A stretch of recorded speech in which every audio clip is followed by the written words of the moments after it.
He absolutely effing hates him. Why William will never ever forgive Harry, and what that means for Harry's future. Hello everyone, welcome back to the King YouTube channel. As we have discussed in the previous videos, Meghan and Harry's favorite mouthpiece, Omid Scobie, aka Scabies, aka Scooby-Doo, is set to publish a new book about the royal family due out at the end of the month. It's called Endgame. And in Endgame, he discusses the relationship between William and Harry. He claims the relationship between the warring royals is broken beyond repair, that William's never going to forgive Harry for everything that he said about the family in Spare and in the docuseries. Harry, on the other hand, is still demanding an apology from his family for what we're still not sure, but according to Scooby-Doo in Endgame, Harry was basically left out in the cold when his grandmother passed away and his family didn't include him, so that could be what the apology is all about, who knows. But anyway, today we're going to be looking at what Tom Sykes, the royal correspondent writing in the Daily Beast, has to say about this whole situation. He's got some information from friends of William's, and yeah, it doesn't look like this relationship is going to be fixed anytime soon. There's a lot happening right now in the world of the royals because we've got the last season of The Crown coming out, and we've got all this news about Endgame coming out all at the same time. So Sykes talks about how there is a scene in The Crown that shows just how close the brothers once were, William and Harry. They used to be best friends. Back when their mother passed away, they were there for each other, they supported each other. When we remember how close the brothers used to be, it makes it all the more sad just how much their relationship has deteriorated in the past few years. For this piece, Sykes spoke with some friends of William's about Scooby-Doo's insights in Endgame. One old friend of William's said when asked about the status of his relationship with Harry, he absolutely fucking hates him. Well, at least it doesn't sound like William is confused when it comes to his feelings towards his younger brother. And reportedly, what William is most upset about is Harry's betrayal of the family. One friend said Harry sold his family out to the media for millions of dollars, and William can't forgive that breach of trust. According to Sykes, William's resolute determination to have nothing further to do with his brother stands in stark contrast to his father's determination to try and reconcile with Harry. This is an interesting point that Sykes is making about the difference between William and his father, King Charles. King Charles has said over and over again that Harry is still his dear boy and that the door to Harry is always open. Now, supposedly, for King Charles's birthday, Harry and Meghan made a call. We're still not sure if the call even happened. And we're pretty sure the reports that the Invisible Children made a video of them singing Happy Birthday to send to the king is absolutely made up because, well, King Charles doesn't even have a cell phone. But the palace has not denied the reports that the phone call happened, so it is possible that they spoke on the king's birthday. As Sykes writes, neither Buckingham Palace nor Harry's office responded to queries from the Daily Beast about the alleged birthday phone call, but it is interesting that both sides appear not to be averse to letting it be known that relations are on the mend. Sykes also points out that this was a big change from what we were seeing the week before.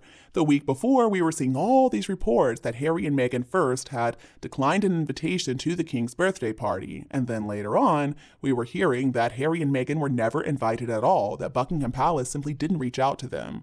So it does look like there is something changing in the relationship between Harry and his father. But as far as the relationship between Harry and William, according to Sykes, there is nothing that's going to change there.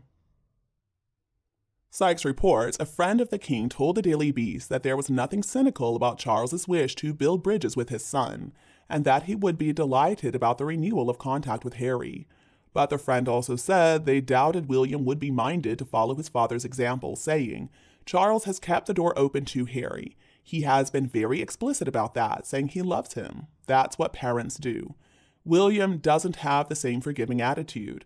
That dynamic is not unique in family arguments.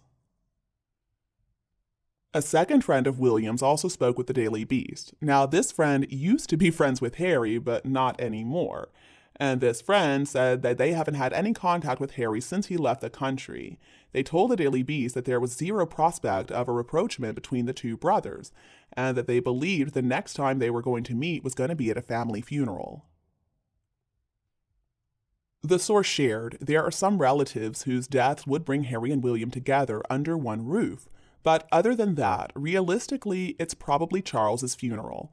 And if things stay as they are, which is basically mutual loathing, you would have to say William would be unlikely to invite Harry to his coronation. This friend claiming that William probably wouldn't even invite Harry to the coronation is big. I mean, even after everything Harry said in Spare in the docuseries, the king still invited him and presumably Meghan to the coronation. Of course, Harry attended alone, which made us doubt that Meghan was really invited. But Harry at least knew he had to show up for his father's coronation. That was such an important event. A birthday party is one thing, but a coronation is another matter entirely. The Daily Beast asked the friend for specific reasons why William has developed a loathing of the brother he was once so close to, and this friend also cited betrayal. They said, "I think it's exactly because the bond was so deep that the betrayal has been so wounding. They were the only people who actually knew what each other had been through. How would you feel if your best friend decided to reveal all your personal secrets to the newspapers? Well, multiply that by 1,000. Harry is never going to apologize, at least not while he's married to Meghan, and William is never going to apologize either, so that's that." Since we've been getting these excerpts from Endgame, we're getting a clear picture about what exactly Harry wants William to apologize for. Most likely, Harry is wanting the family to apologize for the way he believes they left him out when his grandmother passed away. Harry claims that on the day his grandmother passed away, he sent his brother all these text messages, and his brother absolutely ignored him. Harry claims that he was trying to get a ride up to Scotland with William and his uncles, but that William completely blanked him. Now, already some reports are emerging that that wasn't the whole story, that Harry was pitching a fit about Meghan coming along, and that caused William's plane to be delayed as well. I think I know who I'm going to believe in this, but whatever. In Endgame, Scooby-Doo is making it sound like the whole family all got together to make sure that Harry felt left out. Harry and Meghan are also denying that they had anything to do with the book, but as Sykes points out, it doesn't make a bit of sense. Sykes writes, Harry and Meghan have reportedly denied they briefed Scobie for his new book. However, the specificity of some details. Scobie, for example, reported that Harry spent $37,000 to charter a plane in a vain effort to get to the Queen's bedside before she died, make it clear that he has high-level sources inside the Sussex camp. Those with good memories will recall also that Meghan denied having cooperated with Scobie's first book, Finding Freedom, but subsequently conceded to the High Court that her media team did indeed meet and brief Scobie. After Endgame hits shelves at the end of the month, it's going to be very interesting to watch and see if Meghan and Harry backtrack on their claims that they were not involved, or if they just dig their heels in and insist that they were not the ones who gave Scobie this information. I agree with Sykes, though. There are too many details that he couldn't have gotten from anybody else.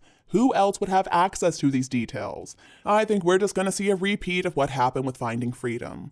Even if it wasn't Meghan and Harry personally who spoke with Scobie, they authorized somebody to speak with them on their behalf. This time around, hopefully they won't lie in a courtroom about it. But one thing is clear. Their involvement in that book is going to do nothing to help the relationship between William and Harry. Sykes asked the friend of William's if Scobie's book was likely to worsen relations, and the friend said, no, but only because you can't get lower than absolute zero. And you, what do you think of the relationship between William and Harry? Is there any way for the two brothers to make peace?